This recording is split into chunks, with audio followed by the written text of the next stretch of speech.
What's up? I'm Coach Stan Blewett. I'm a former pro pitcher. In today's video, we're going to cover the best locations to throw your slider.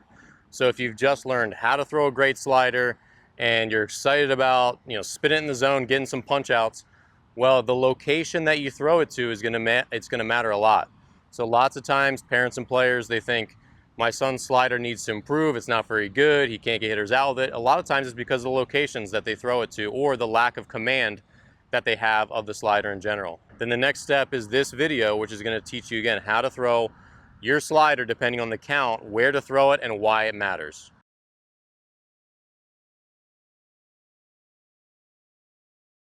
Let's start with 0-0 and behind locations. So if you're behind the count as a pitcher, that means 0-0, 1-0, 2-0, 3-0, 3-1, 2-1, and 3-2 is like an even count. Then the location that you're going to want to throw your slider is down the middle of the plate. So, but we have to kind of explain that when you're throwing it down the middle of the plate, your ending location is what we're talking about. And that means where the pitch is going to cross the plate and be caught by the catcher. So in my overlay here, I'll put a green dot for starting location and a blue dot for ending location. But sliders typically have like 7 or 12 inches of break, something like that. So they're going to look something like this. They're going to have a 1 to 7 or a 2 to 8 kind of tilt.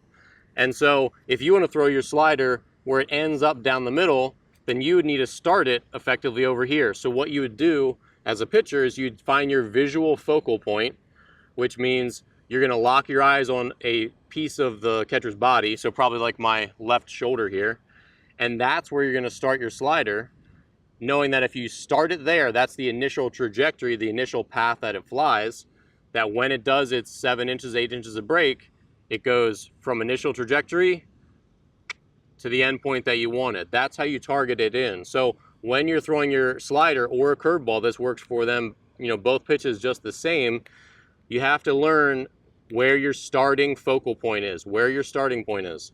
And that's going to be some location on the catcher's body. So if you want it to end up here, you just need to say, okay, my slider always breaks this amount in generally this sort of direction, this tilt, and everyone's a little bit different, so you have to understand your own.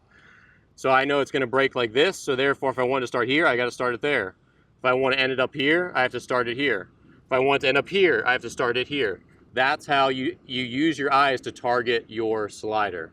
All right, so back to the first location. So the first location is going to be a called strike. And this is basically just aiming down the middle of the plate so that it ends up in the center and at the bottom of the kneecap. Now, if you could help it, you would never throw a pitch that ends up down the middle. But you make this the center of the plate or down the middle your focus so that you have more margin for error. If you're trying to throw your slider down the middle and you miss by 6 inches, it's still a strike. If you miss by 6 inches this way, it's still a strike. If you miss by 6 inches up, it's still a strike. And on the first pitch or when you're behind, that's all that really matters. If hitters swing at the first pitch and they swing at a slider or a curveball, they're dumb and they've done you a favor. When hitters swing at first pitch breaking balls, they typically are out or they miss or whatever. So it's a good result. You don't have to be perfect when you're behind or it's the first pitch of the at-bat. So that's why you would choose to throw it down the middle in the first pitch, is to maximize your chance of getting that called strike. And obviously if you're 2-0, 3-1, you want to catch up in the count and you need that strike as well. The next location is on the bottom border on the outside corner. So this is going to be a borderline ball or strike. And the reason we want to throw a borderline ball or strike is when we want the at-bat to end, but we're ahead in the count. So what I mean by that is when you're 0-1 or 1-2, you want the at-bat over with. It's either a 2-pitch out or a 4-pitch out. And when you can end the at-bat quickly like that, it saves your pitch count. You get through your inning faster. Then you can pitch again the next day if you're a reliever or soon thereafter, depending on your rest. Or you can get through more innings as a starter. So being thrifty with your pitch count and not trying to strike everyone out is important. So when you're 0-2, you can try for a strikeout, which we'll cover in a second. But when you're 1-2 or 0-1, if you miss, you're starting to drag the at-bat out. Now it's 1-1, or now it's 2-2. And now you're going to have to throw a minimum of 5 pitches if you're 2-2. So when you're 0-1 or 1-2, you're ahead, but let's not get greedy and let's look for weak contact and trying to end the at-bat. That's the goal. So what this means is you're going to need to start your slider for the middle of the strike zone, knowing that your intended endpoint is on the outside corner. And again, if you nail your spot low and away, they can't necessarily take it because they might get called out on strikes. It might be a called strike 3.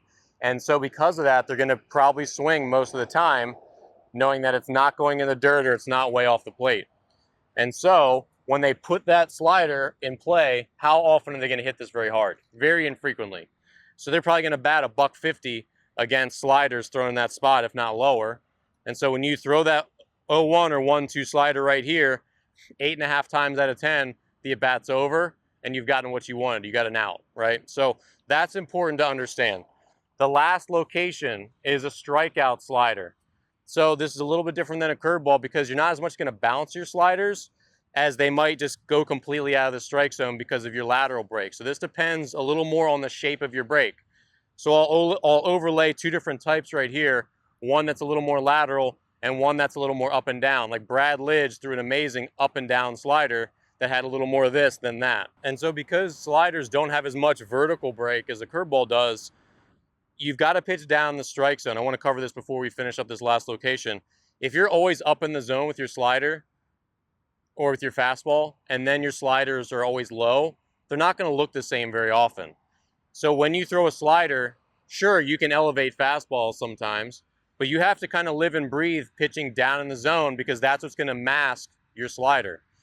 If every fastball is down here, and now you throw a slider that starts down there as well, and then it zigs out of the strike zone, hitters are going to swing at that a lot of the time because fastballs always look down, and now sliders always look like low fastballs too, so they just peel off in different directions. That's how your slider becomes really effective. But if all your fastballs are up here because you can't get the ball down, and your sliders are always down at the bottom of the strike zone, they're not going to look the same. Hitters are going to see fastball up and hit fastballs up, and when they see the pitch go down, they're going to take it because they're going to know it's a slider. So to be a really effective pitcher with the slider, you have to play the game, which means pitching down the zone. And now if I'm always down the zone and now I throw the slider that starts here and ends up here, I'm going to get hitters to swing and miss that all day. And I'm going to make that team's life miserable.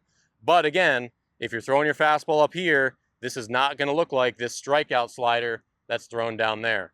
So depending on the shape of your slider, it might break into the dirt right before in front of the plate, or on the point of the plate back here. But in general, your slider is going to have a little more air under it. So what this means is that your slider, you're not going to get as many swinging misses on sliders thrown in the actual dirt. You're going to get most of your swing and misses throwing your slider in the square that the plate is. So you're going to get a lot of swings and misses when your slider bounces off the plate itself, hits the point of the plate, or equivalent in this box back here. Curveballs will still get a lot of swings and misses back here because they have more vertical break. Sliders are going to have to be thrown a little bit deeper because their vertical break is not as significant. But when you throw a slider on the outside part of the plate, it's going to break out here pretty far out, and that's going to get swings and misses as well. So a little bit of a difference on the strikeout slider versus the strikeout curveball. But again, taking the preliminary steps of being really diligent in learning how to throw a slider properly the way the pros do, which I have a video, I'll link to that in the description below, that's going to make your location much more consistent. So if you want to say, okay, I want more strikeouts, I want to get guys to swing and miss, I want to get guys to ground out on 0-1 or 1-2, well, when you throw your slider properly and consistently, then you can start to rely on it. Okay, I know that it's going to break this amount every time, so now I can take my visual focal point and I can dial my slider in and start it in different locations when I need to throw it in different locations, okay? So hopefully today's video helped. Obviously having a great slider that has sharp break and all that is very important, but the execution of the pitch, where you locate it, is just as important as the quality of the pitch itself, all right? Thanks again for watching. I'm Coach Stan Blewett, and I'll see you in the next video.